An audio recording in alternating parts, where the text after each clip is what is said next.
Hello crafty friends, it's Jessica here and welcome back to Jessie Kate Creates. In today's video we are going to be making a Valentine's Day card craft along with me style. So the other day I was in my craft room playing around with supplies and I made this really fun shaker panel to go on a card, but I never finished it off and actually turned it into a card. So I was playing around with doing it earlier and I realized, you know what, I should just go ahead and film this. So that's what we're about to do. I'm going to remake this panel. I'm also going to make a panel similar to it, but just a little bit different by changing a few things. And I thought that would be fun for us kind of all to do that together. So this is going to be a craft along with me style video, so it's probably going to be a little bit longer. Make sure you grab a drink, grab a snack, maybe grab a project that you're currently working on, and I'm going to flip this camera around and we'll get to crafting together. Okay, so as I mentioned, you guys, we are going to be remaking this fun shaker panel. So the first thing we have to do is remake these panels before we turn it off into a card. And I am going to start, I'm actually going to start by doing the sentiment. So in total, I'm going to end up with 3 cards. 2 cards that look exactly like this, and then 1 card that's the same, but just with a slightly altered color scheme, okay? So I have a second sentiment already ready to go. I made 2 when I made this one in case I messed up the heat embossing, and I need to make 1 more for the final card. And I really am not in the mood to do heat embossing tonight, but I need 1 more sentiment. So I'm gonna do that first. I'm just gonna go ahead and eat the frog. Do the thing you wanna do the least first so it's out of the way. I'm looking forward to the other parts of this card. I'm just not in the mood to deal with heat embossing tonight. So I'm gonna set that aside. I'm going to use my stamp positioning tool for this. This is a MISTI. Use whatever you have in your stash. I have a piece of, I think this is a scrap of 100-pound cardstock. It feels like 100-pound cardstock that I'm going to emboss the sentiment onto. For the sentiment, I'm going to be using this old stamp set from Spellbinders. This was the clear stamp of the month back in January 2022. I believe through the full year of 2022, I was a member of their club where I got like the clear stamp of the month, the die that went along with it, and the large die of the month as well. I think that's the year where I got all of those. So I have this stamp set, and initially I wanted to use Be My Valentine, but when I got my stamp set, it was missing that one. They ended up giving me like a small shopping credit for that, but it actually works out really well because if I use I Adore You, it makes these cards more versatile, right? So I'm making these for an upcoming craft fair. The time that this video is going up, I'm not sure if I've already done the craft fair or if I got this video up before it. But either way, that is something I think about with some of the cards that I make. By making the sentiment on this card just say I adore you, this could be a Valentine's Day card because it's going to be covered in hearts. But it could also be a just because card, an anniversary card, a general I love you card. It just means there's more versatility. So when someone is looking for a particular occasion or sentiment, this card will fit more occasions than just Valentine's Day. Okay. I don't always take that into consideration when I am making cards for my markets, but I do occasionally. All right, so now that I've got that set up, I'm going to use my baby powder. As you guys saw, I do have one of these little tools, but I've mashed down the tip of it so much that it's kind of hard to use. So I often end up reverting to baby powder and a brush. This is just a very old makeup brush that I don't use for my makeup anymore, so I use it in my craft room all the time. And I know so many of you sweet, kind, crafty friends have given me suggestions. I'm looking for my sticky ink. But so many of you have given me suggestions on like better ways to use this than just straight from the bottle, but this is just, I've been doing it for so long. It's become a habit, for better or for worse. I'm stamping this down with VersaMark, clear VersaMark Watermark ink. It's just a sticky ink so that when I go to add the embossing powder, it has something to stick to.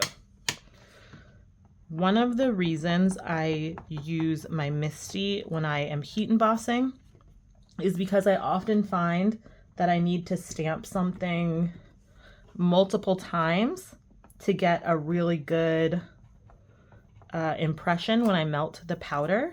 And having a stamp positioner makes it easy because I know it's going to stamp in the same place each time. So I just stamped that down like 3 or 4 times. I'm going to go ahead and flip this. Again, I'm going to stamp this 3 or 4 times. I only need one of these, but I have definitely stuck my thumb in hot embossing powder and messed up a sentiment. So it's always good to have an extra just in case, because you never know what is going to happen. All right. This is just a piece of scrap paper.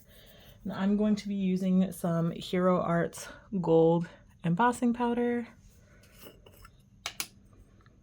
I'm going to go silent for a minute, you guys, because I'm going to turn on my heat tool. Usually I would have had it running this whole time, but it's very loud. So I'm going to turn it on now and go ahead and get this going.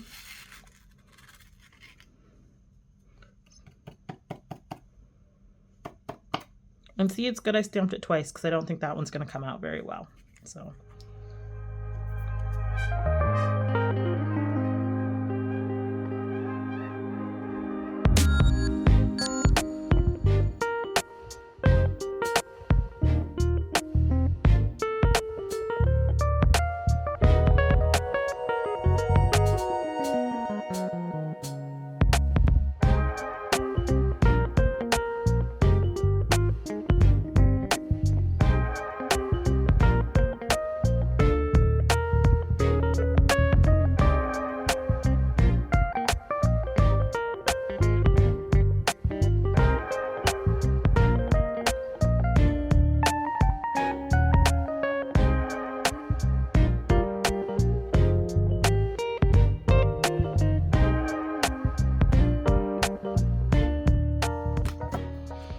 Okay, so I went ahead and embossed this sentiment, and this is why it's good I did it twice.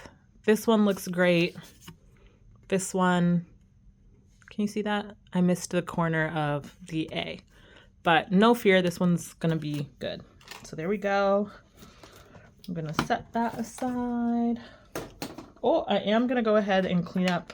I'm going to put my powder back in the tub. Y'all, I don't know how many times I've spilled this powder. Actually, I think like the second time I went to use this, I spilled it all over the rug in my craft room.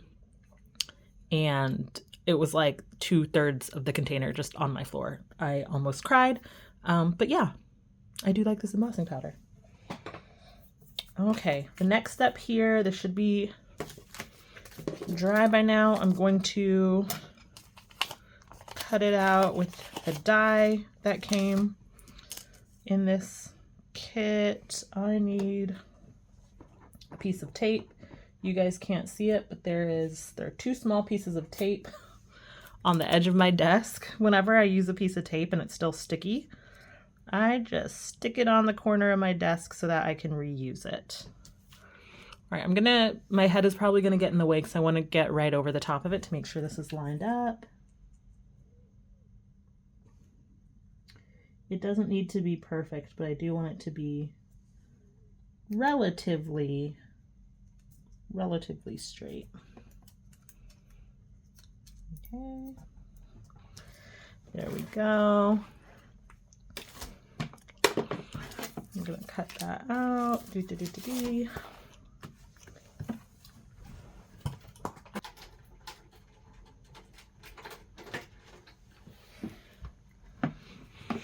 There we go, that's cut out. I very often keep my little cricket Cuttlebug, this guy right here, on the floor next to my desk when I'm crafting, so I don't really have space for it on my desk. Also, it makes my desk shake, which when I'm filming things is not ideal. So I usually just keep it on the floor when I'm crafting. And then when I'm done crafting, I put it back away. But that's my little tip. I don't know if that's helpful to anybody else, but that is what I do. Okay. Ta-da! Sentiments ready to go. Heat embossing done. Very happy about that. And let me go ahead and put this away. Actually, sorry, I know this takes longer, but I kind of just want to go ahead and put these things away while I go. I used to be a very, very messy crafter. I'm still a relatively messy crafter. If y'all could see the rest of my desk right now, it's insane. But I'm better than I used to be, and I do try to clean up a fair amount of what I've used after I finish a project. So yeah, it definitely helps. It's been nice to craft in a slightly less messy space. Okay, our next step is to cut out this little heart frame on the card. So for that, I have this cover plate die. This is from Recollections, so it's from Michaels, although I would swear I picked this up at Tuesday Morning quite a few years ago, but maybe I did just pick it up directly from Michaels. I have no clue whether or not they still sell this. Anything with hearts in the background would work though, or maybe make this for another occasion and use something with balloons, or I don't know, whatever it is that you need a card for. I have a lot of leftover backgrounds that I just keep in the packaging. So there's that. I already cut one of these out, but I do need a second one for this. I'm just using, again, I have a scrap of 100-pound card stock. And I probably should tape this down so it doesn't wiggle, but I'm just going to say a little prayer to the crafty gods that it goes through just fine. And we'll see what happens.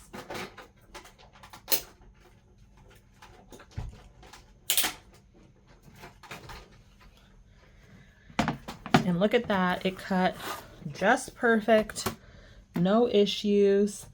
Now you could use a piece of press and seal here to keep all these hearts in place so that you could then use them for another card. I'm not doing all that today. I'm kind of feeling like a slightly lazy today when it comes to my crafting. So yeah, but I am still going to save all of these hearts because you can use them as little like embellishments and decorations on another card. So yeah, I'm just going to pop out all these hearts. I'm curious, do you guys make Valentine's Day cards? Quite honestly, I didn't really get into making Valentine's Day cards until I started selling my cards. Before that, you know, I might make a card for my partner or something like that. But otherwise, well, no, because I guess I did. I think I've made cards for my nephews before. Maybe? Honestly, I don't remember.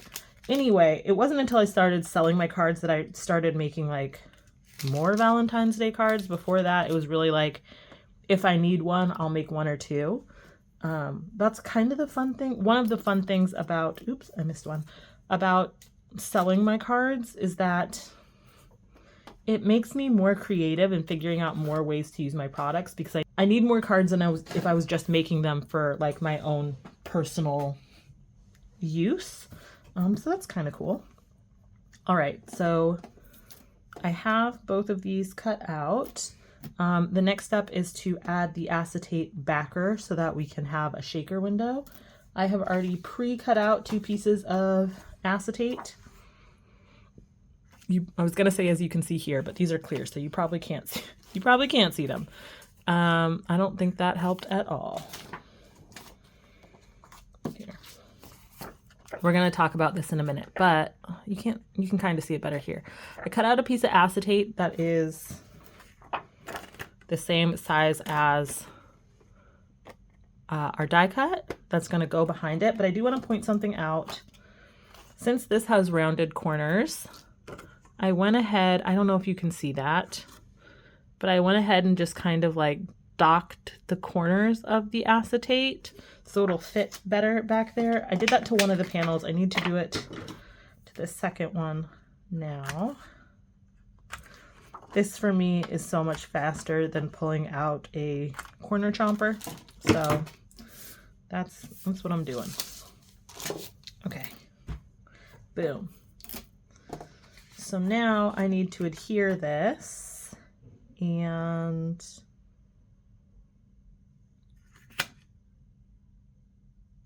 I think when I made the first panel, I used dry adhesive because I was impatient. And I think we're gonna do the same thing here now. Yeah.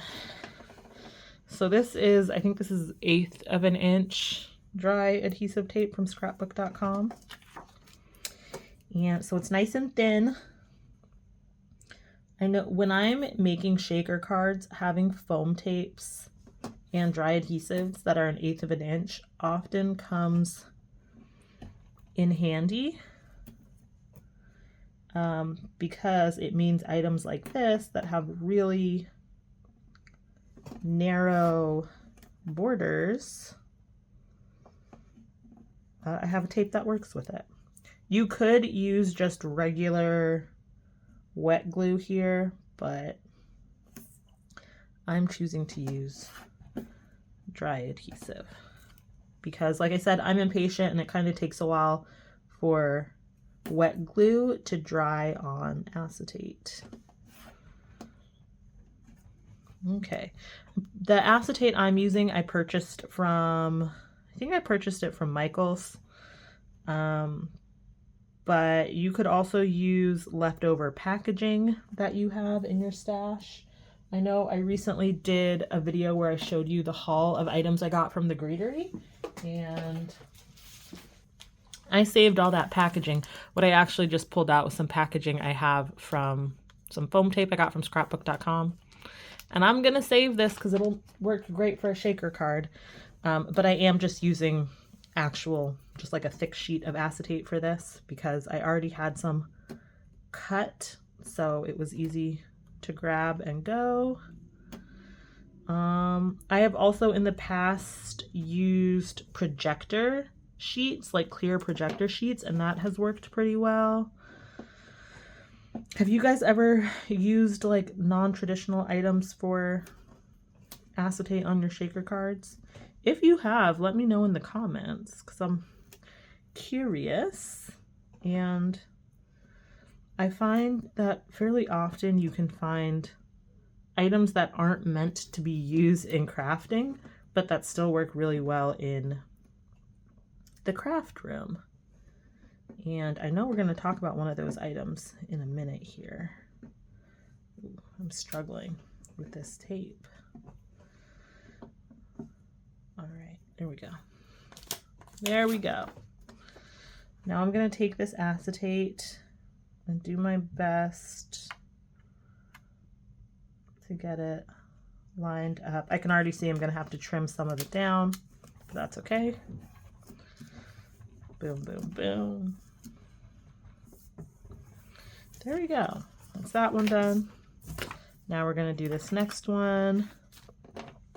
And as you can tell, whenever I need to do like multiple of a step, I do it all at the same time, assembly line style, because I think it just makes the process of making multiple cards go a lot faster than making one full card from start to finish. And I know on my Greetery haul video, one of you asked, or maybe it was the Valentine's Day card I made where I did like, it kind of looked like a box of the conversation hearts. One of those videos, I know someone asked me how many cards I usually make at a time. Am I making like a bunch of individual cards, or am I bulking out my cards for craft shows? And it is a mixture of both things. So sometimes I will make a one-off card. That was the original plan for this, is I was just going to make one. But like I said, it's a couple days later and I'm just in the mood to make multiples. So that's what I'm going to do. Sometimes I go into a project fully with the intention that I'm going to be making multiples. That is especially true at Christmas time. I sell more Christmas cards probably than any other category of cards, which I think is true of the greeting card industry in general. But so when it comes Christmas time, I'm pretty much always bulk making cards. Usually I'm making sets of somewhere between 4 to 10 of a single card. Is what I find works well for me. Although I might switch it up. So within the same card design, I might use different color schemes or different pattern papers so that there's still some variety among the cards. Sometimes I don't. Sometimes it's 10 of the exact same card. I also do that for some of my best sellers. Like if I have a card that I know is always popular, I might make 10 of the exact same card. And then decide. Okay, you guys, sorry about that. My phone ran out of space and it took me a second before I noticed. So back to these really quick. I got the acetate taped onto each of these, but you'll notice I didn't cut the acetate perfectly. So some of it is hanging off the card, and that is not a good look. So we are going to go ahead and use our scissors to trim that down. So let me get up close so you can see what I'm doing. I find the easiest way to do this is to just kind of slide my scissors so that instead of being next to the cardstock, they're actually slightly underneath it. Do you see that? Yeah, see, it's just slightly underneath it. And it makes it a little bit easier for me to get nice, clean cuts that no one else is going to see. Boom. And I think the other, sorry, it's having trouble focusing. I think the other edges all look okay.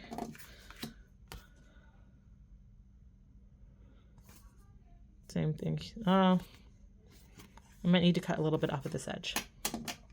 But what I was saying before my camera,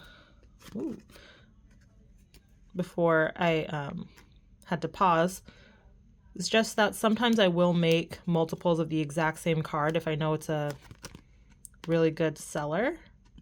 And after I make like 10 of that card and sell 10 of that card, sometimes I will, remake that card again. Other times I'll decide that 10 of that card in the universe is enough for me and it's time to move on to a different design. It really just depends on my mood, quite frankly, and like what I'm feeling called to make. Okay, so these are now ready to go. One thing I did notice is on some of these, I don't know if you can see this. Can you see that you can kind of see the edge of the tape? Like on these two, you can see it. So what I'm going to do to fix that, I'm going to take my pokey tool and I'm trying to make this so it's a little bit easier for you guys to see. There we go. Can you see that better? I'm going to take my pokey tool and just kind of try to poke the tape out of the way and underneath the cardstock. I know it doesn't look, there we go. Kind of get it poked under there. And especially once this is filled with shaker bits, You're not super gonna notice that. But I also don't want things to stick to it. Now, if I was smart, the easier way to do this would have been before I put the acetate backer, I should have checked that because it would have been a lot easier to just roll it behind the cardstock then. But this works too. And same problem in the same places. So yeah. I'm really curious. I know I've said this in multiple videos. I do have videos that go a little bit more in depth about the like selling process and pricing and whatnot. That is going to be coming. But I'm just curious how many of y'all sell your cards or are thinking about selling your cards. And I don't think there's anything wrong with either way. I totally understand if you want to sell your cards. I totally understand if for you card making is just a hobby. I think it's important to not monetize everything that you enjoy doing. For me, I know I like selling my cards because I feel like, I don't know, it feels like part of my purpose with card making is like using my cards to spread joy and creativity. That's literally my mission statement for Jessie Kate Creates. But it's like the connection that cards allow is really important to me too. So I like that. Although something I've learned over time is that I don't love making custom cards. I do make them occasionally, but not a ton of them. Really quick, the next step from here is for us to add our foam tape so we can fill it with our goodies. So for that, I'm using this. This is from scrapbook.com. It is their, it's like narrow foam strips. You can see I have used this often. I really, really like these strips for shaker cards. Again, for the same reason I like the really thin tape. It's just having this be really narrow, like 1/8 of an inch, makes it a little bit easier when I have very narrow borders I have to get things into. Okay, so that's what I'm gonna do now. I've just pulled off a strip and I'm gonna go around and add this all the way around the card.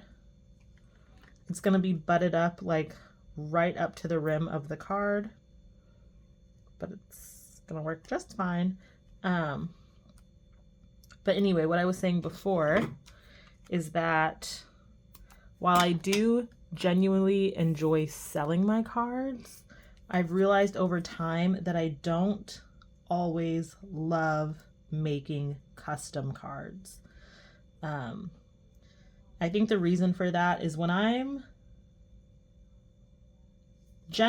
making cards, I'm making whatever I feel like making. And at a market or when someone is shopping my website, they can decide whether or not they like the card and whether or not they want to purchase the card. Whereas when I'm making a custom card, it's more pressure because someone is paying me to make a card that they will enjoy. And so it feels like a lot more pressure. And thank goodness I've never been in a position where I made a custom card that someone did not like. All of my customers who have ordered custom cards have been very happy with the outcome. And I do check in with them along the process to make sure, you know, that I'm going down the right path. But it's just a little bit more stressful. So I do still occasionally make custom cards, but I only take orders for those when I feel like I have the mental capacity to deal with the extra stress of custom cards. No one asked that question, but there you go. I gave an answer. Okay, now I'm also making sure that all these corners are closed off really well. So some of them I need to go back and add a little bit extra foam tape in certain places.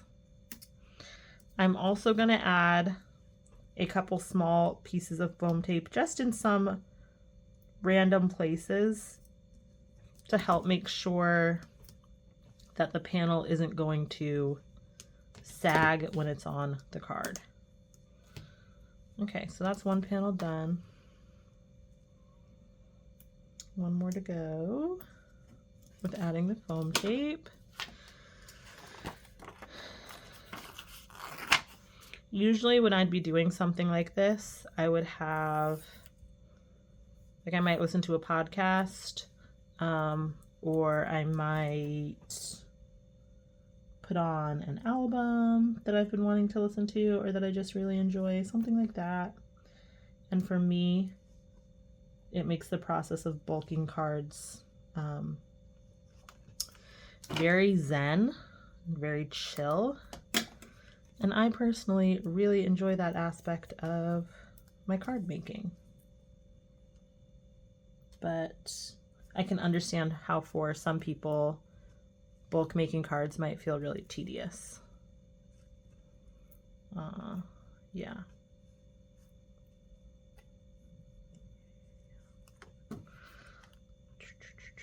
Also, I thought about doing this as a live because it would be really fun right now to be able to like ask you guys questions and get answers in real time. But I just don't think I have all of the equipment I need right now to be able to do lives. All I have is I use my phone to film everything. And for the most part, it works out pretty well.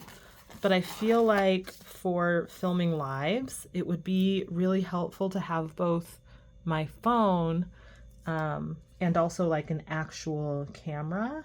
So that's something I'm looking into. I've been saving up to be able to buy a camera, but I have no background that involves using cameras, so trying to figure out like what type of camera I need to get, or like what features would be best for a camera to have has been a little bit daunting to find, because I don't want a camera that has more bells and whistles and is more expensive than what I need to be able to, you know, film my videos. So yeah, I'm just still doing some research before I make my purchase. This was off a little, so I'm just relining that up. Okay. Again, I'll put a little bit of foam tape on the inside so that nothing pops up out of place. There we go. Now, there might be some places where on the very edge you can see the foam tape, but the foam tape is white like the cardstock is, and once this is filled with shaker bits, I really don't think you're going to be able to, tell. Okay, so next up is to fill and close these. But before we do that, I need to get the backers for both of these cards, so I'm going to set these aside for a moment. So one card, the one that's going to look like this, just has a plain white backer. So I'm just going to grab a scrap of white cardstock.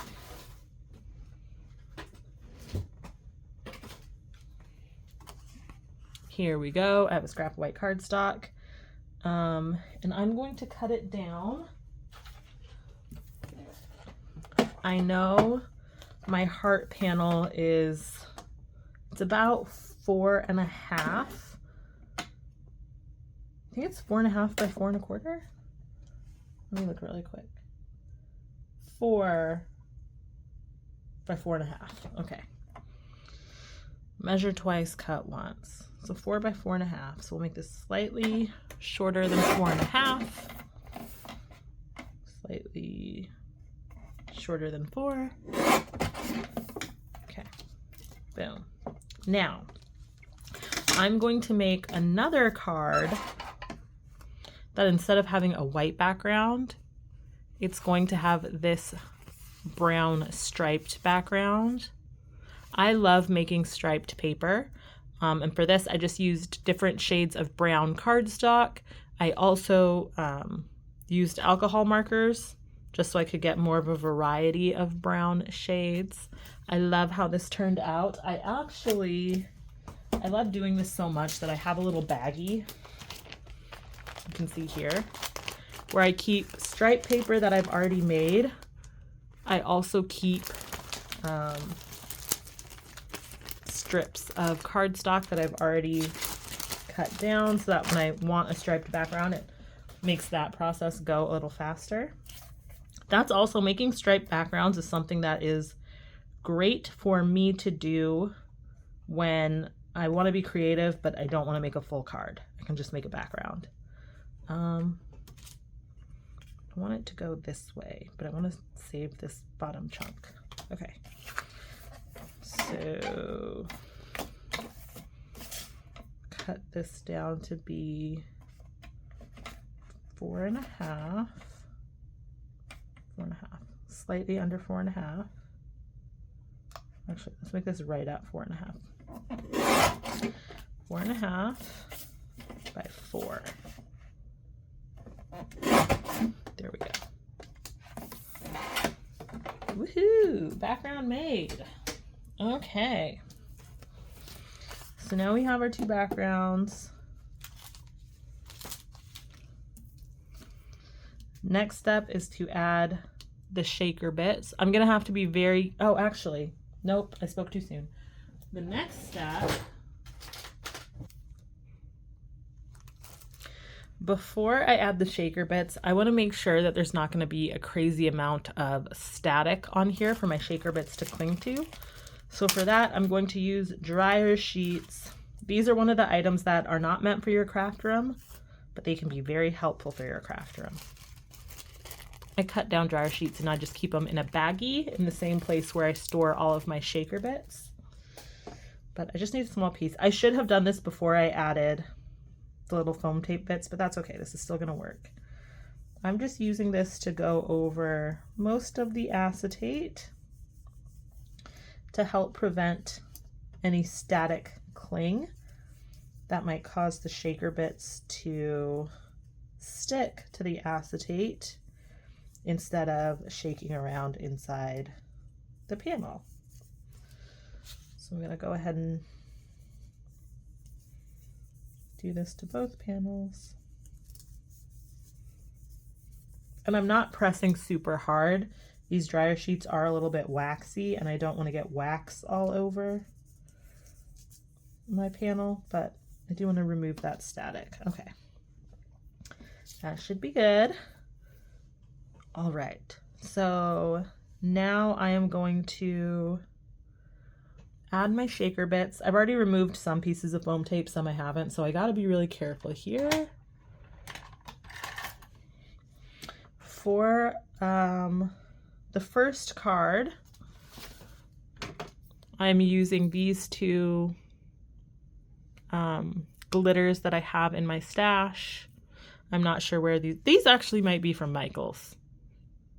I'm not sure. But I have some red hearts and then just some clear. And so that's what I'm gonna fill this one with. I have this little spoony tool. I bought it at a craft convention situation. And I really enjoy it. But you could also just use a tiny little mini spoon or something like that to scoop out your shaker bits.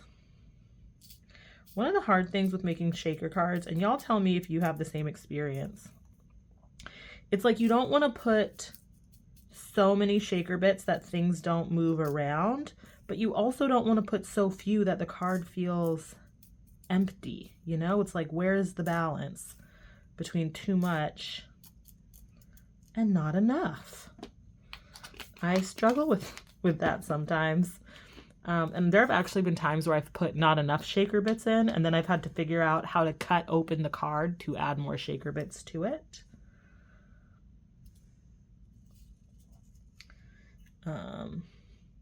Yeah. Do you guys ever struggle with that? See, right now I'm a little nervous that I'm overfilling this, but I know once I close it, like a lot of this is going to sink to the bottom. So I think this is okay. Now I'm going to give this a slight little wiggle. And I'm going to pull off the foam or the backers from all my foam tape. Trying to be very gentle when I do this, because if you rip your backers off quickly, sometimes it'll cause the card to like jump, and then you get shaker bits everywhere and all over your foam tape, and it's just not very fun. Okay, there we go. I think we're good. I'm just checking to make sure I removed. See, that's what I didn't want to happen. So now I gotta take my tweezers and remove all of this confetti pieces so that my panel will close. This is also hard because, again, doing this can also make your glitter and confetti jump, which is what we want to avoid right now.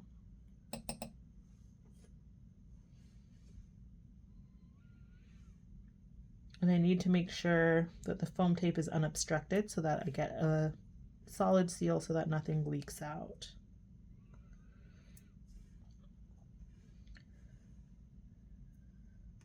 Okay.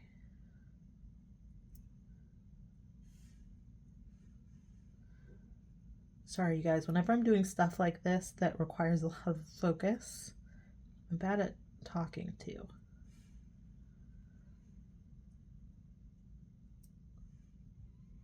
But I guess this is real life crafting. That's what it really looks like sometimes.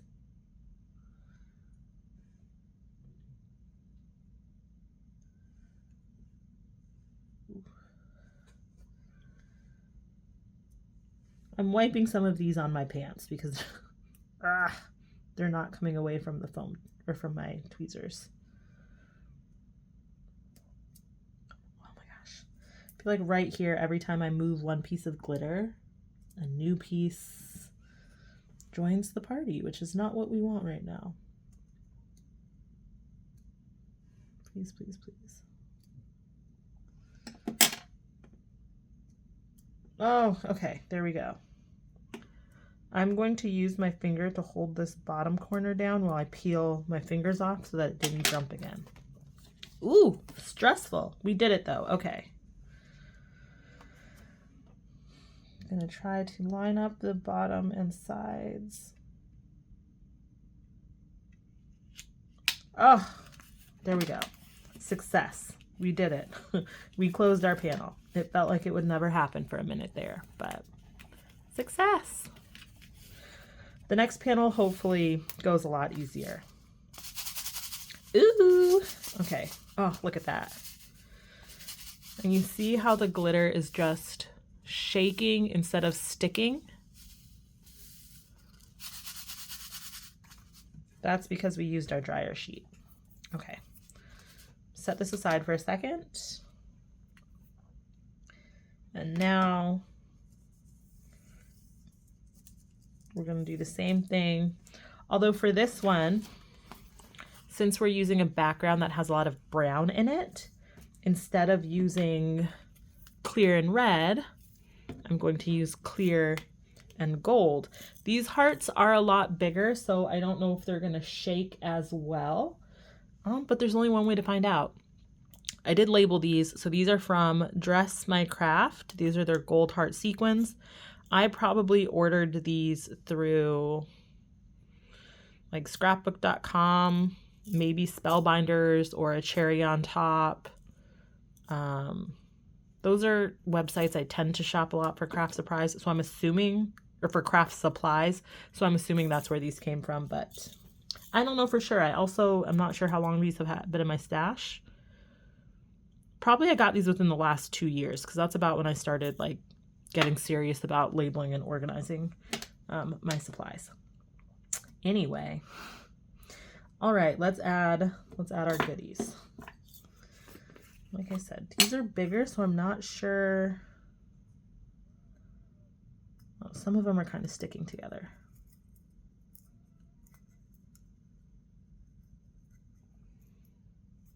Okay. Try to sprinkle these in, because like I said, some of them are sticking together and I don't want them to be clumped up. Ooh, these are pretty. I wish these had the inside of the hearts too and not just the outlines, but I still think they're really pretty. Okay. You could fill this with whatever you want. I like making my own sequin mixes like this. I just kind of, oh, you know what I should use? I was gonna say I should use this sequin mix from The Diary of Belle Rose, but it has pink in it.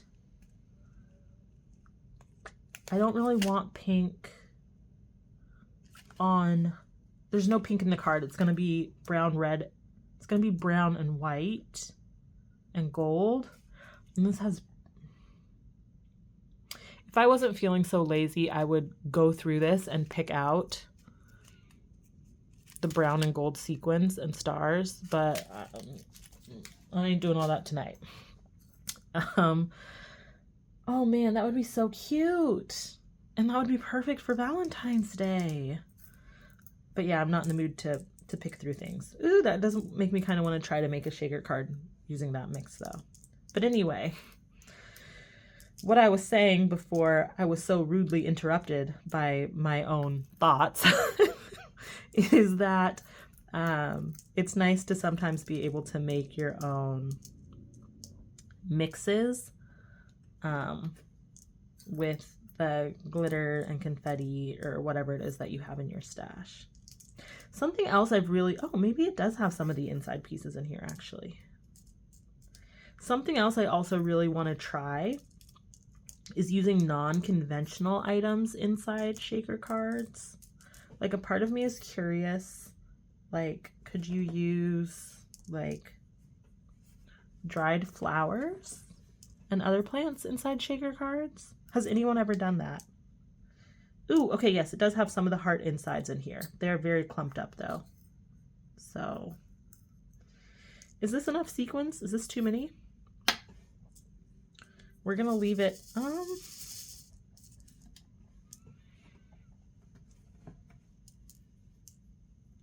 do we dare to put more?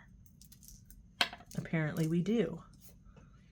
Okay, I think this is gonna be it though. Eep, I'm a little nervous if this is too much or if it'll work out okay.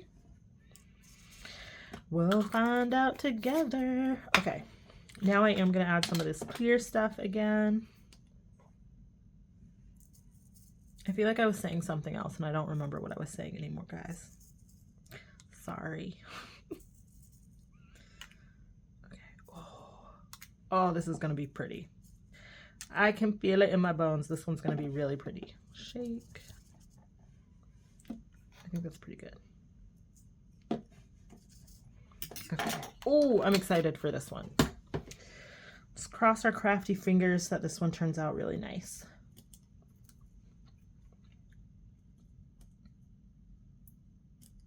I filled this sucker up. Okay, that's fine. It'll be fine.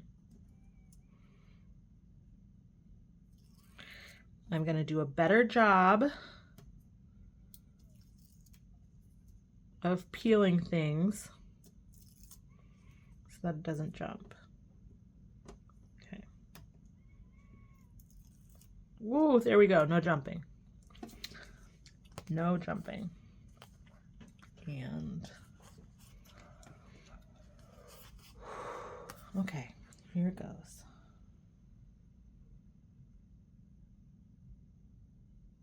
Ooh. needs to go to the side a little more.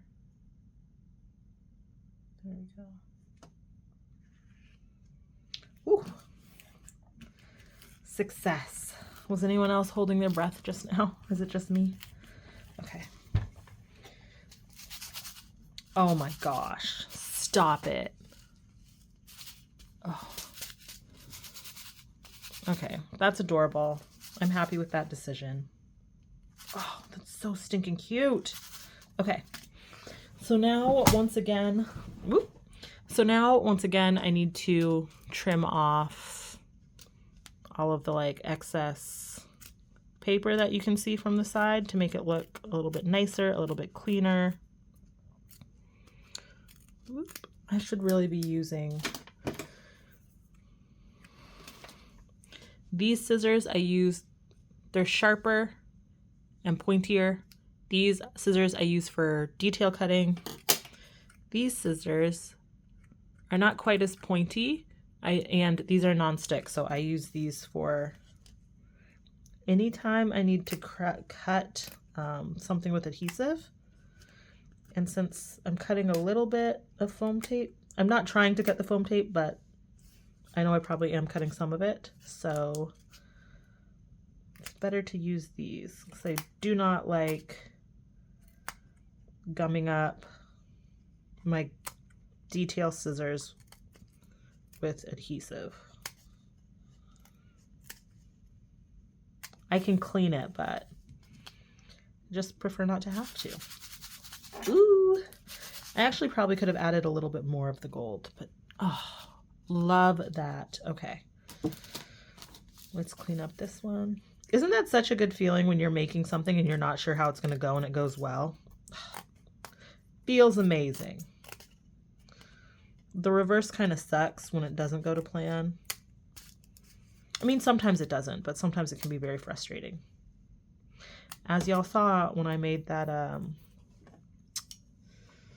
the card with the little space creatures on it. Y'all, I was struggling in that video. I was struggling, but we're not struggling today. Woohoo for that. Okay, y'all. Once again, I ran out of storage space on my phone, so I had to pause things for a second, but this is where we're at. We have both of our panels ready to go.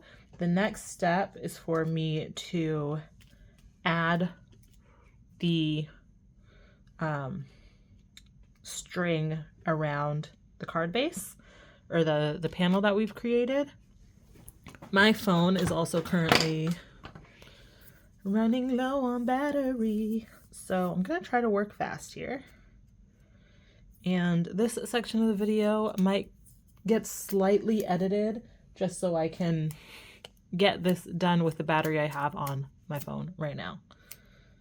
Okay, so I just tore off a couple pieces of painter's tape, and for the thread I am using this DMC Diamant thread. This is the number. I don't know if it's 380 or 3852. I'll have it linked in the description box. I will do my best to link everything that I used if it is still available. As y'all know, I like to use my stash, so sometimes items have expired, but use what you got in your stash, right? Okay, so this gold thread is what I'm using here. And I want it to go about here, I think. I'm gonna do that. Flip this over. You know what? I'll line it up right with that. I'm gonna tape this down. Boom. Now I'm gonna wrap this around a couple times.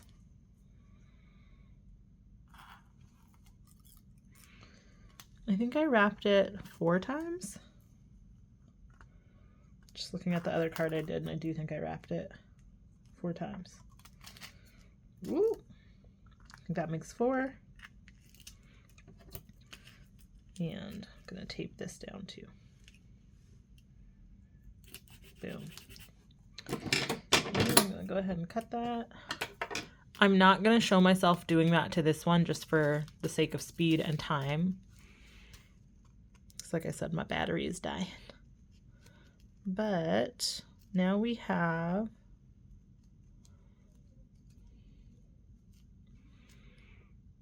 our ribbon. So cute. I am going to kind of space it out. I'm also going to try to move it. There we go. I think that's good. Boom. Now for the bow. Oh, that's the hard part here, you guys. I struggle with tying bows. I really do. But we're gonna do it. I'm gonna make a double bow. So I cut off a very long piece of thread. I'm gonna double it up on itself. And then I'm gonna do my best. I need my tweezers here to grab these two and pull them through. Oh, oh my gosh. That worked out really well. Oh, yes, yes. Don't overthink the bow. Don't overthink the bow. When you overthink the bow, that's when the bow gains control of you. I don't want this to be huge, but I also don't want it to be too small. Pull it so it's nice and tight. Oh. Oh my gosh. Is that the best bow I've ever tied that fast? I think it might be. You witnessed it here first, folks. Oh, yeah. Perfect. That's going to work. So I'm going to grab some glue. I'm using this art glitter glue because it's what's in front of me. I also use my Barely Arts glue, but the other day I forgot to put the pin in it when I was done with it and it got clogged and I kind of like bent the tip trying to fight the clog. It was a whole pain. So I have to order a new fine tip for this guy. So right now I'm just using this.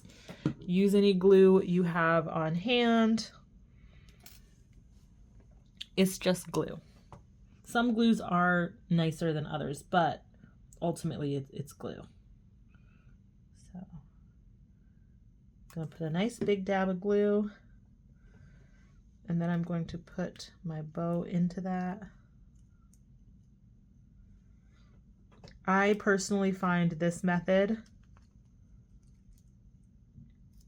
to be much easier than trying to tie the bow directly as I get this everywhere. I usually find this to be easier. You know what? I'm gonna put that dab of glue down. I'm gonna like wait a minute until the glue gets tacky before I add the bow.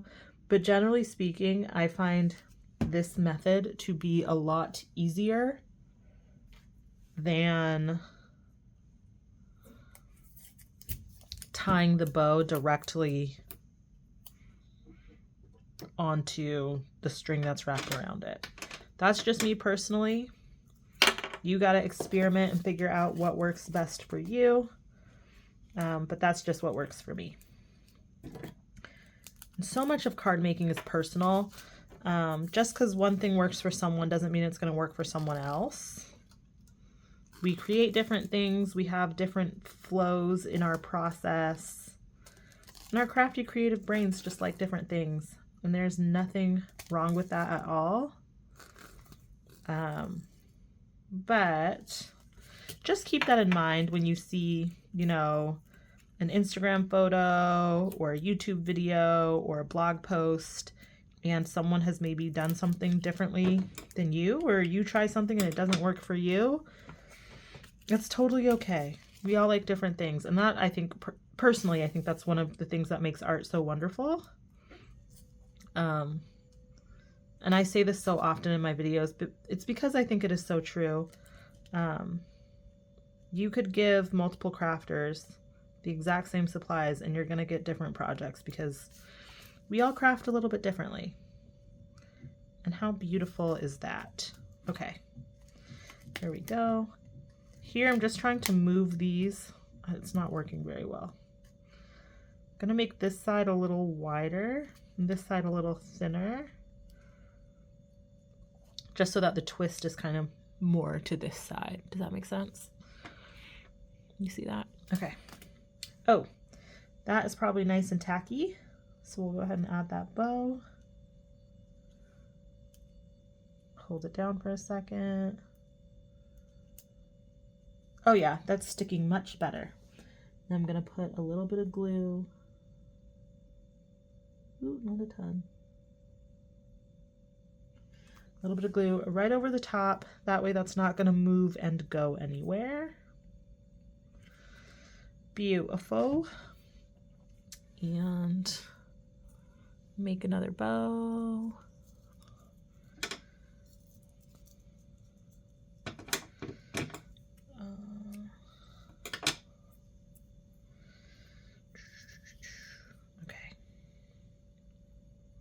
I'm feeling lucky, you guys. I'm feeling like we're gonna get another wonderful bow. What projects are you guys working on right now?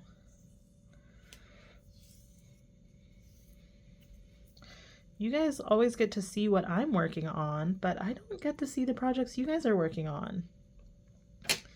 Some of you I do. Some of you I know you also have Instagrams and you follow me over there, and I recognize the name. And so it is kind of nice to get to see what you guys make. And if you ever want me to see something that you've made, you can find me over on Instagram. My handle is just at JessiKateCreates. And if you tag me in a post, then I can see what you've made. No pressure. Please do not feel like you need to tag me in a post. I mean, if you make a card based on a card that I made, I would love it if you could shout me out and give me a little bit, shout me out and let me see what it is that you made. But yeah, let me know in the comments. What are you guys working on right now? Are you doing birthday cards? Valentine's Day? I think Mother's Day is coming up soon, right? Soon-ish. Are you already starting to prep for Christmas cards? What do y'all got going on? Let me know. Ooh, okay. I think that looks good. I want to fidget with it more, but I'm scared that if I do, it's not gonna be as nice. Can you guys even see that? It's so thin. It's so thin and it's not focusing, but that's the bow. That is the bow. And I'm gonna do the same thing where I put down some glue and I'm going to give it a couple minutes to get tacky. While I wait for that to happen, I am going to put foam tape on the back of the sentiments, and I'm going to use the same foam tape I used earlier.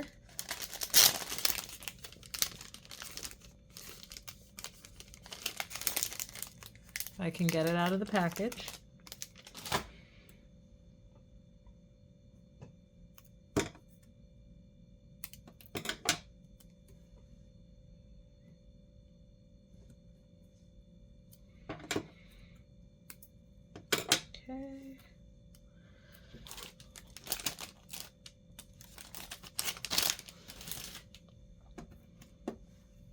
I know that glue is not ready yet, so let's see. I've already prepared my card bases, so I have 3 of them ready to go.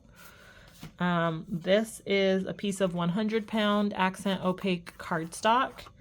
It is 8.5 inches by 5.5 inches, and I scored it down the middle up 4 1/4, so it makes an A2 sized side folding card base.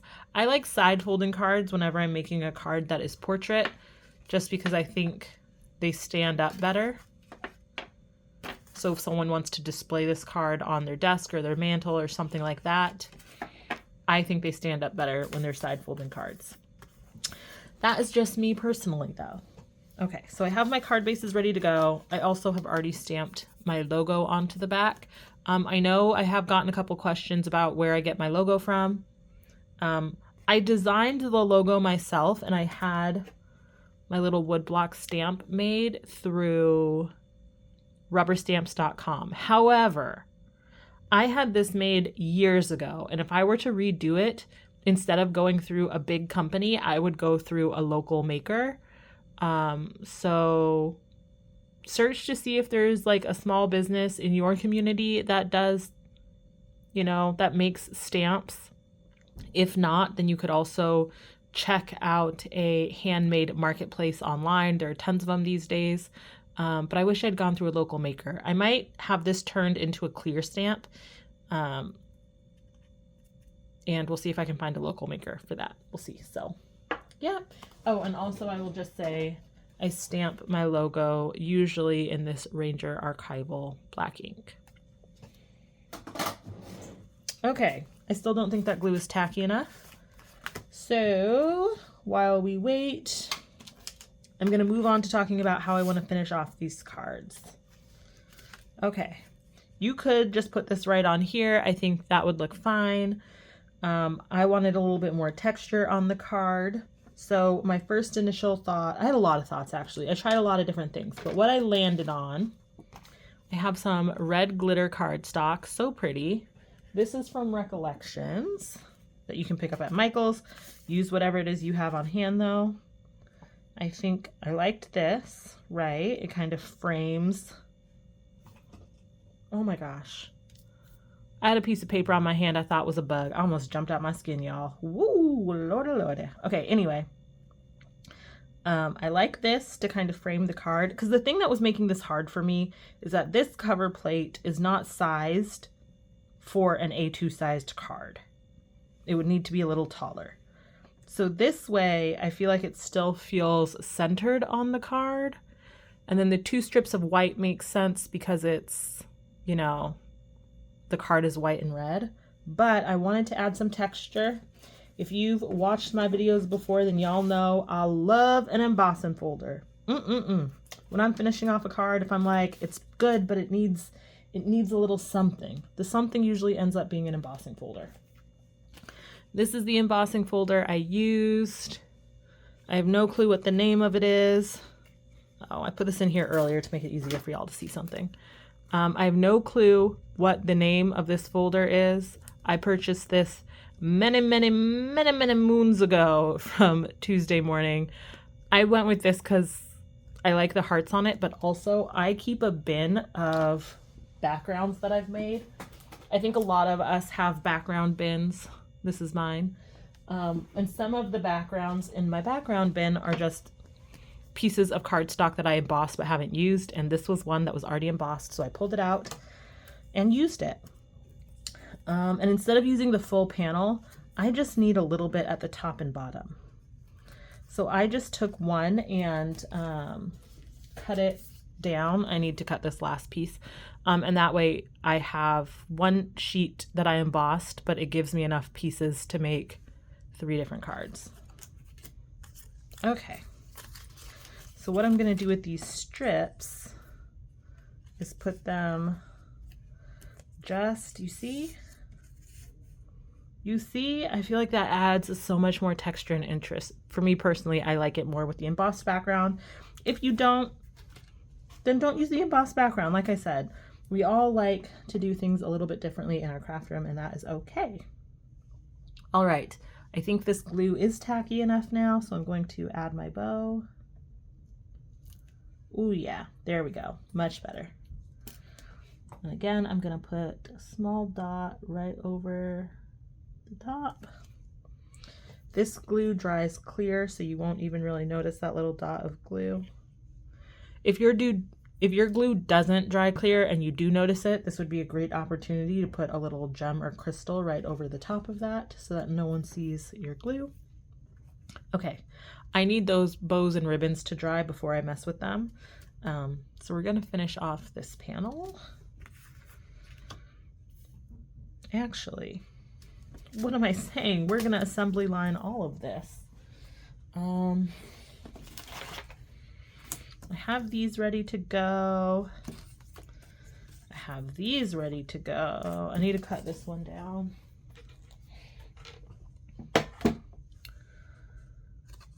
I'm hoping this is wide enough. I think it will be.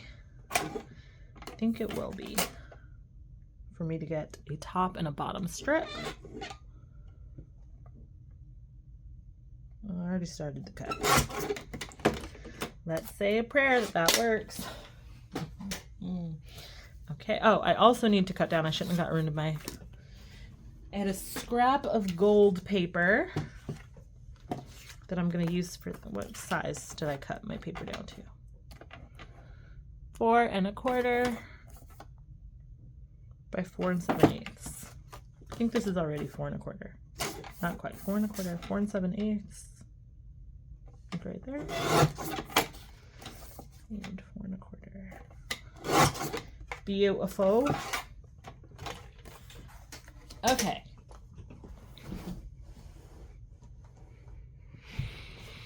Now we have all our pieces ready to go to assembly line this. So the first thing I'm going to do is add these strips to the top and the bottom. You could use dry adhesive for this or wet glue, so a tape runner or wet glue. I'm going to use my wet glue just because I want to make sure that these are straight, and my wet glue is going to give me a little bit more time to get these wiggled around in case they're not straight. That looks good. Get this bottom one. Oh, ooh. I needed this crafting tonight. It has been a week. It has been a week, and I have been really bad at prioritizing crafty endeavors this week, which, given that this is the week before my craft show, I probably should have been doing a lot more crafting, but it is what it is. I think I have enough stuff for my craft show. At this point, the craft show has not happened yet. I'm filming this on a Wednesday. My craft show is on Saturday. And right now, it's an outdoor show, and right now it's forecast that there's gonna be rain. I'm really crossing my fingers that the rain holds off for a day. Because if it is, this is a rain or shine event. And we'll see what I end up doing if it rains. I don't like pulling out of events, but like I sell paper products, so it's a little bit dicey when it rains. If it's just like light misting, that's usually fine. I have some sidewalls I can put on my little canopy tent. It's not my canopy tent. It's my mom's canopy tent that she so kindly lets me borrow for craft shows. But I did purchase sidewalls for it. So if it's just like slight misting, then I'll probably just, you know, suck it up and go to the event. But if it's like heavy rain, that's a no-go for me. As much as I hate to cancel an event because there's another, like if I pay for a spot, one, some shows are rain or shine, which means if you don't show up, you don't get refunded, even if it is raining, which I understand. And this is a rain or shine event. They said they will cancel it if we get freezing temperatures, which we shouldn't. But but it is rain or shine. So you're out the money you paid for your booth. Also, I just think it's, if you don't have to cancel, I think it can be really inconsiderate to cancel. So I don't want to do that. But at the same time, I would rather cancel an event and lose out on the fee than go to an event and risk damaging all of my inventory. You know what I mean? Especially since, I mean, I've gotten better at pricing my cards. I would say most of my cards are in the like $8 to $12 range, generally speaking. I have some cards that are more expensive than that. But it takes a lot of time to make these cards, and I'd rather cancel an event than risk everything getting damaged from rain, if it's like heavy rain or storming or something like that. That's me personally. That might be a controversial take. Some of you might be thinking it's never appropriate to cancel on a show that you've paid for and said you'd go to. You have to figure out what is right for you. But yeah, unless it's emergency, I really try not to cancel shows. But like I said, for me, it's not worth me risking losing all of my cards.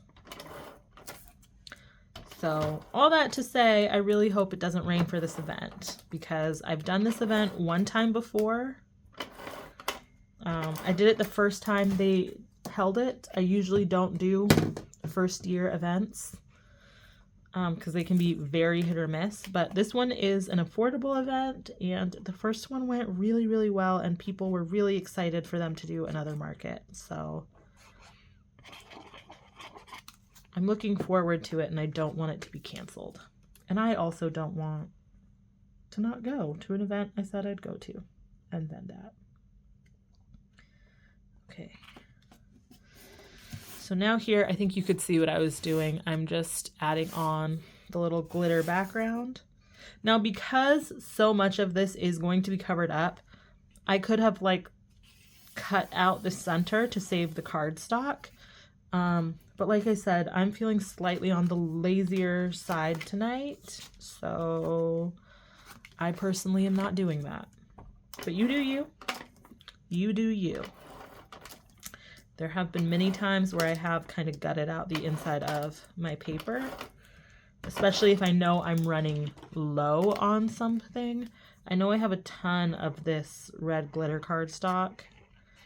I think I am running low on the gold cardstock, but it's already on my list to replenish anyhow. So I'm not worried about it. I'm not worried enough to save those innards tonight. Just getting that lined up. There we go. Something I will point out when adding these, I'm making sure to line the glitter up with the folded edge of the cardstock, just because I think it's easier to cut on the free edge without accidentally cutting open your card.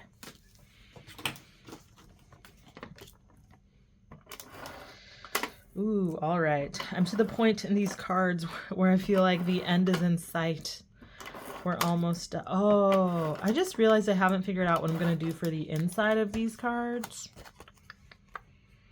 I kind of don't want to add a sentiment. Again, just so that the cards remain more versatile. If I put Happy Valentine's Day in the inside of these cards, then they can only be used for Valentine's Day.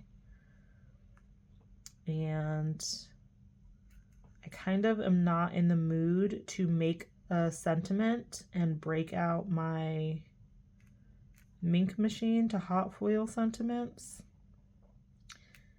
So these cards might be blank inside. I know I got a stamp set from the Greedery, their Love Sentiment Suite. Maybe there's a stamp in there that would work. Huh. In a second, I will have to look and see. Okay. me close up this glue before I clog up this bottle too. Okay. Next step. I cut these pretty well, but they're not perfect, so I'm going to use my paper trimmer just to line up the edges of each card so it looks nice and clean. If you don't want to do this step, if you don't want to take the time to line up the edges of all your cards, you don't have to. I like to because I think it makes everything look a little bit more clean and professional, and that's my goal with the cards that I sell.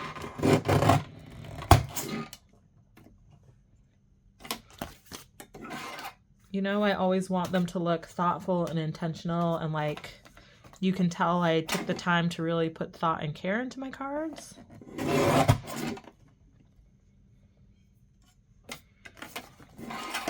And also, as a recovering perfectionist, I just like all the small details to be nice and clean. But again, that's just a personal preference. You don't have to do that. Maybe your style is for things to be a little bit more loose and have a more rustic or handmade feel. You do you. Okay, I need to cut the strings of these. I think maybe here. Yeah, that looks good. Oh my gosh. Oh, I can't get over how cute these are.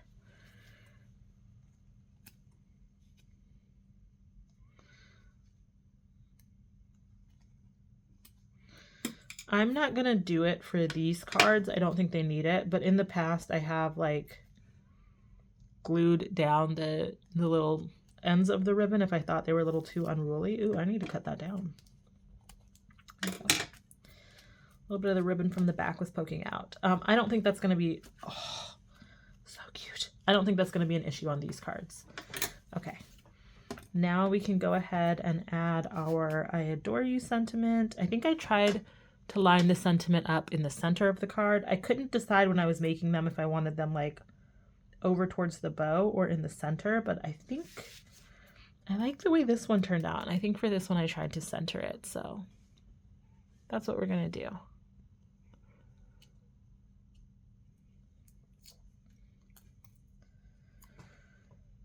Okay.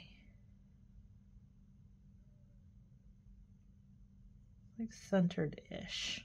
Is that straight? I think that's straight. Does that look straight, you guys?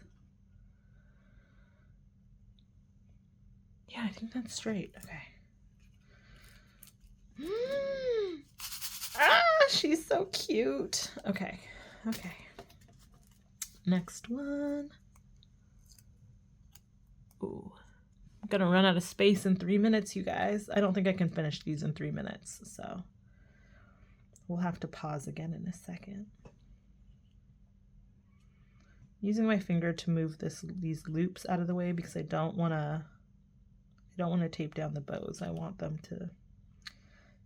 to be free and move around to their heart's content. That's not centered.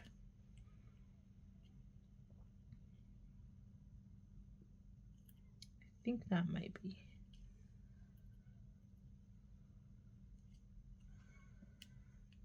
Oh, centering things is always one of the hardest parts. I think that's centered though. I think that's good. There we go. Yeah, I think she's good. How sweet are those? Okay. Now, it can be very difficult to adhere things on top. Ooh. You know what? Before I finish these off, one, it's dinner time and I'm hungry and my phone is telling me it's time to take a break anyway because I'm about to run out of space. So here's where we are. I just need to add the panels onto all of their card bases and figure out the inside of the cards. I'm going to set this aside, walk away for a little bit, go eat dinner, and then it's only going to feel like 3 or 4 seconds to you, but to me it's probably going to be like an hour. That's a good little tip. Take breaks when you're crafting if you can. You know, I don't always have 2 hours to sit down and craft, but tonight tonight I did, so that's what I'm doing. So I'm going to go eat dinner and come back and finish these up, and yeah, I'll see y'all in a minute. I'm back. I have had the sustenance of a delicious dinner, which means it's time to finish off these cards. Here we go. And I actually am going to start with the inside of the cards before I adhere these to their card bases. So for the inside of my cards, I have these pre-cut liners I put in my cards. I've mentioned this in some of my other videos, but for every card I make, I put a liner inside the card, even when the card base is white. It's just a habit I've gotten into, and as silly as it might sound,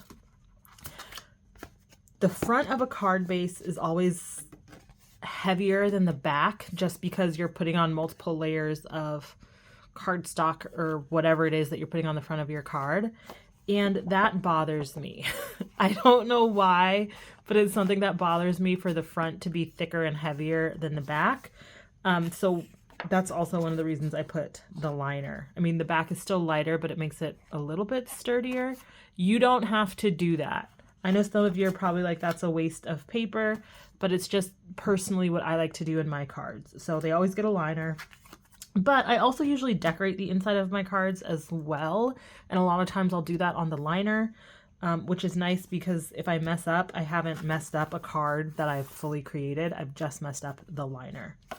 And because I do bulk make a lot of cards, I will often, like, I just have a little baggie of pre-cut liners. I've cut these down to be 4 inches by 5 1/4.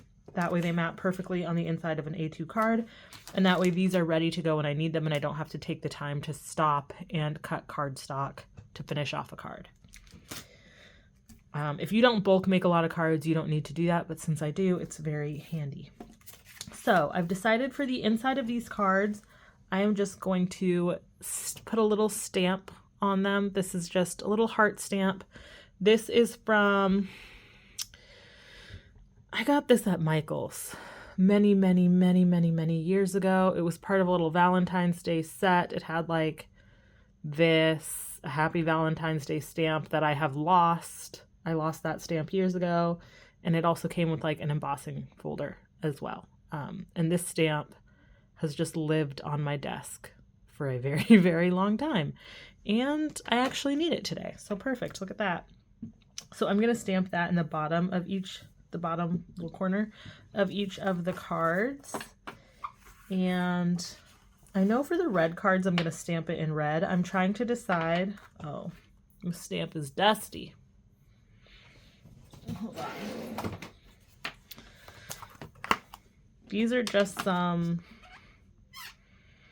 I don't even know what this is. I got like a big roll in the automotive department. Of a big box store. They're like towels that you wet them and you're supposed to use them when you're doing outdoor labor so you stay cool.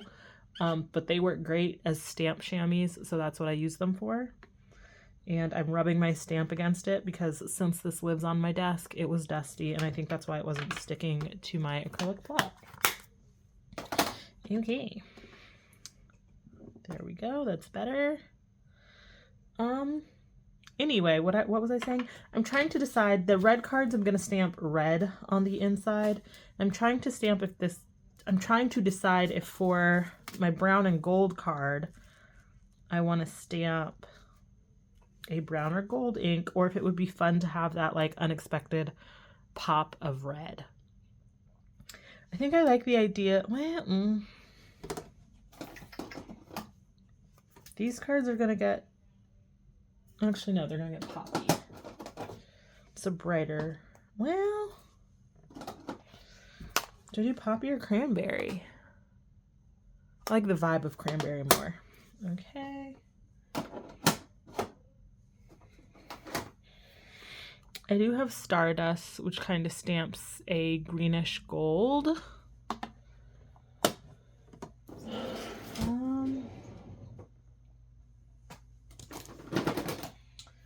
also have Early Espresso, which just stamps brown.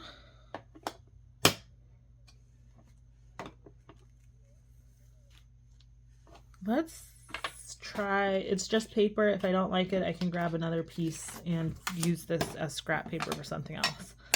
We're gonna try the Stardust and see what we think. Oh no. I also think this is just a low quality stamp, and that's why I'm having issues.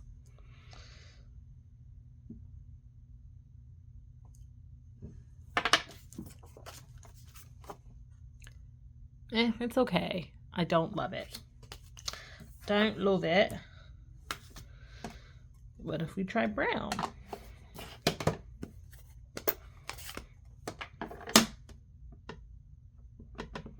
See how we like brown in the corner.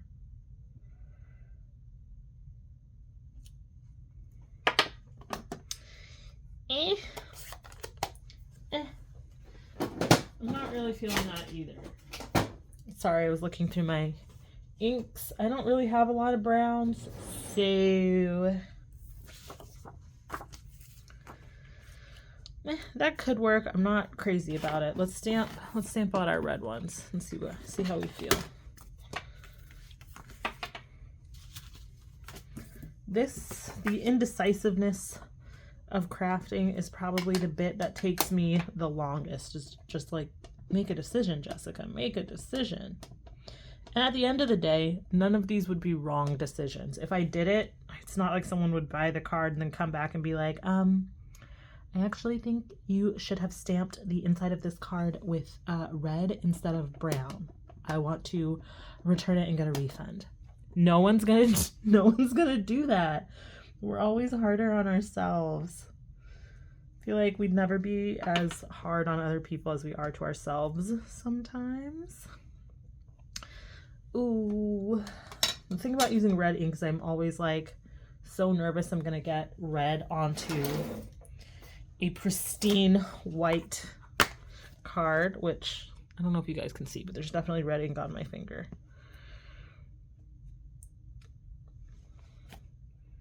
I think we're good. Okay. What do we think? What do we think? The brown or the red? I know some of you are probably yelling through the screen at me, and I can't hear you because this is past Jessica to you. I think I gotta go with the brown. I think I'm gonna go with the brown. Decision made. We're going with the brown. Okay. Does anyone get paranoid when they use red inks or dark inks that something like that is going to happen? Because I do all the time. Okay.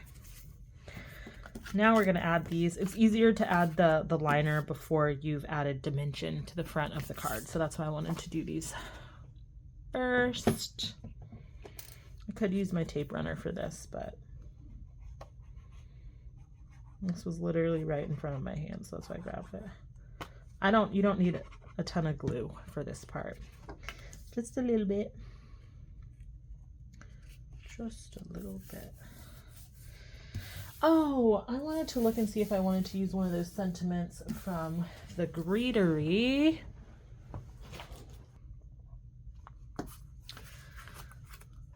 I adore you. I could stamp love you always. That's cute and still relatively neutral. On the front it says I adore you. The inside says love you always. That could still be Valentine's Day, anniversary, friend. I think I'm going to stamp love you always.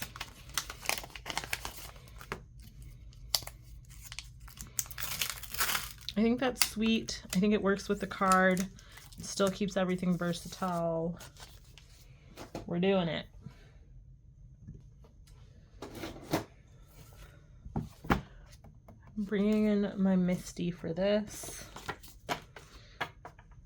We're going to start with the two panels that have the red hearts on them.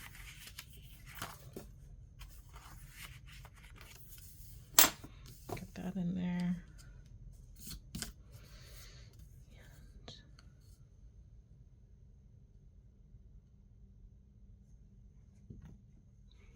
Gonna make sure that's straight.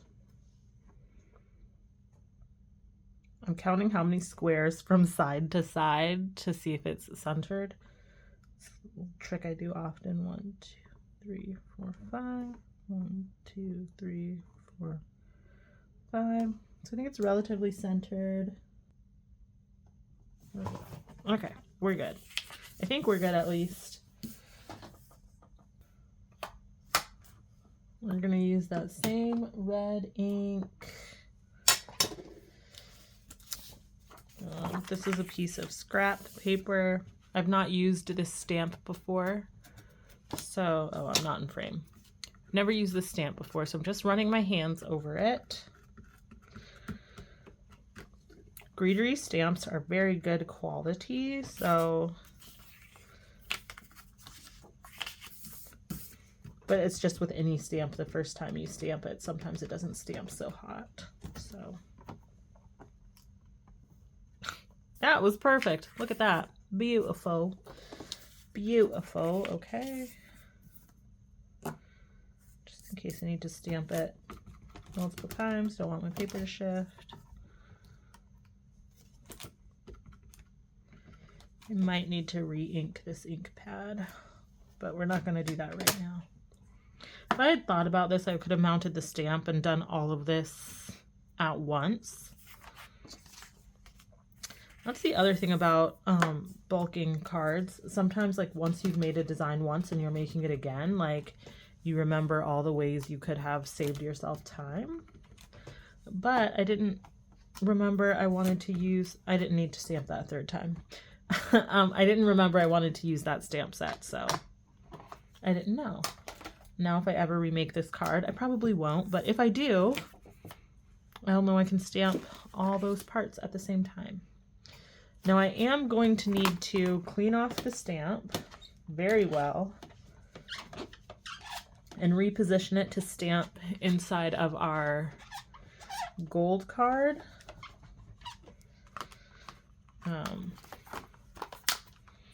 Just because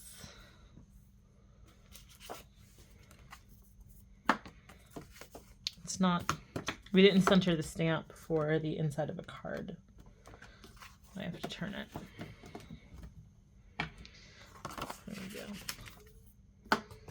You see how much extra time this is taking because I was indecisive. You know what? I'm gonna save myself time again. Gonna line that up.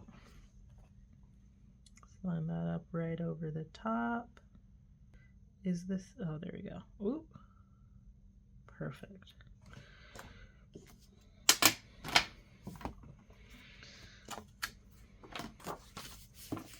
And it's going to stamp in the exact same place.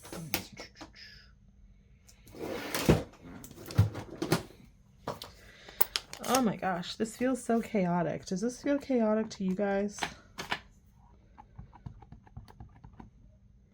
But this is a very, I think, realistic representation of crafting for me. Like I said, this whole process would go easier and smoother if I ever remade this card because I wouldn't have to be making all of the design decisions while I'm making the card. I'd just be following the formula I had already created for this card. Okay, set that aside. Oh, you guys, the end is in sight. Oh, I can't get over how cute that is. Oh, I'm happy I went with the brown on this one. Okay. Now, gotta add these. I'm so curious how long this video is gonna end up being. I know there's someone watching it being like, girl, well, no reason you needed an hour and a half to make those 3 cards. And you're not wrong. You're not wrong.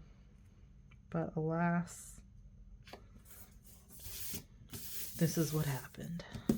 Okay. There's that one. And this one. Oh, shoot. I just realized I had a different idea for these cards, you guys.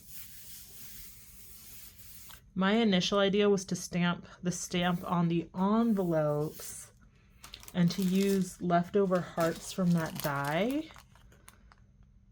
on the inside of the card. I don't want to use these on the envelope because I'm always so nervous about gluing paper to an envelope because I'm nervous if they put it through the post office, like if it goes through a machine, it might catch. That's okay. I think this still turns out really cute. So it was meant to be this way instead. No one knows what I planned to do except for me and now you, but no one else. Okay. Final step is adhering these to the card base. Oh, this is so cute. I can't get over how cute this is, you guys. I'm very happy with how these are turning out. Okay, I am going to use some of this double-sided adhesive from scrapbook.com. I personally find this to be a little bit stickier than the tape I use inside of my tape runner. I use the tape. I get my tape from Tape Jungle. It's good. It is good quality tape, but I'm using this because glitter can sometimes be hard to adhere things to. I think because it's a slightly more slick surface. So I personally prefer to use double-sided adhesive like this when I'm putting things on glitter. So this is just a 2-inch roll.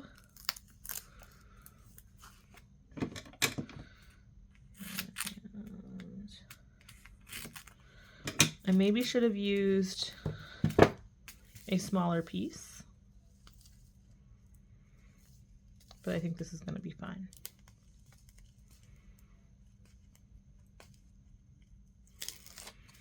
I think these are going to overlap a little bit, so that's why I pulled the backing off the other side.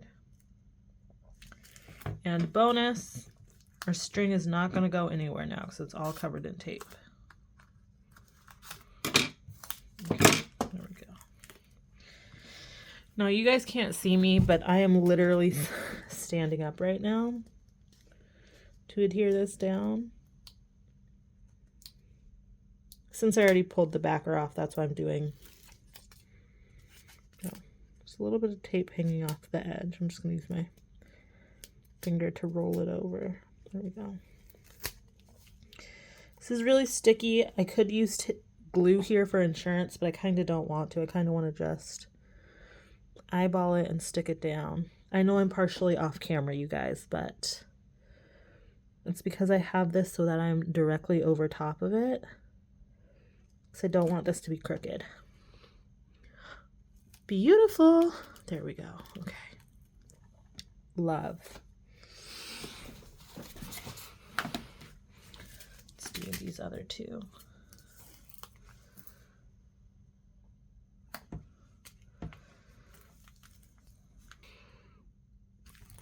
Oh my God. I'm in love with how these turned out.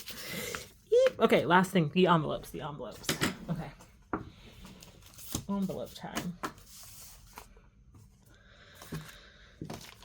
So for the envelopes, I pulled out these 3 red envelopes.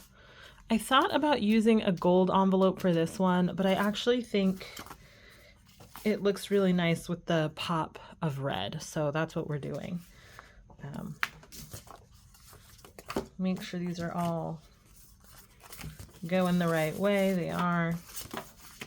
And I'm just going to take this same stamp and I think stamp it one corner, both corners. Both corners could be cute, maybe. I am going to stamp this down with the brown ink. Brown looks really good on red. And I'm nervous that the cranberry wouldn't show up very well. Well, we'll stamp one brown. We'll see how it looks. If we don't like it, we'll change over to the cranberry. How about that? Okay, it's going the right way. Oh my gosh. I am struggling with this stamp. It keeps sticking to the ink pad instead of to the acrylic block. This is not the juiciest. Oh, I think that looks good. Honestly, that just looks like a really dark red. So I think I might do, actually, I'm just curious. I don't think I mentioned it. These envelopes are from Waste Not Paper, which is, I believe, is that papyrus? Is that, no. What's that stationery store? Why can't I think of what it's called? Anyway, I purchased these when I was on vacation at a small, and the town I was in had a little local stationery shop, and they were selling the envelopes individually. So I picked up a few. This was some years ago, but I still have these red ones, and I think they're perfect for this. I definitely like it more with the brown. I think it shows up better. Can you see between these two? I think the brown shows up a lot better on the red. The brown just reads as a super dark red, whereas the red kind of gets lost. So these are expensive envelopes, so I'm not gonna restamp that and risk it being off. I think it still looks fine with the red. I just think it looks better with the brown. Ooh, what a journey, folks, but we did it. We did it. Oh, I can't get over how happy I am with how these turned out. So we have our gold card with the brown striped background